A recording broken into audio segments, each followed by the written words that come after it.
چی؟ مامان من بزرگ شم اندازه این بشم شکلم مثل این میشه. بعد دیگه میتونم شکل داره مثل این میشه. خوشگل‌ترم میشی بزرگ شی. اگه بعد دیگه میتونم آرایشای تو بکنم.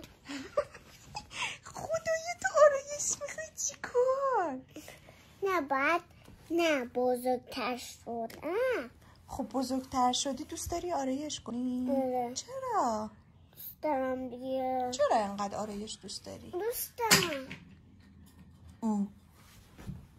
منم قد تو بودم خیلی دوست داشتم آرایش کنم ولی الان دیگه نه.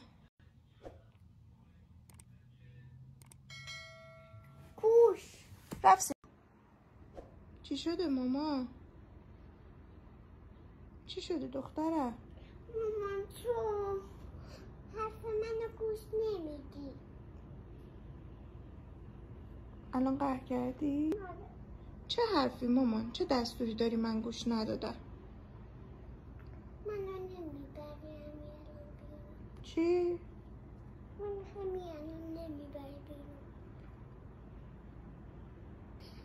باشه همین الان من باید برم بیرون؟ من که با مامان معصومه و بابا علی بریم بیرون. باشه بیا الان بریم دیگه.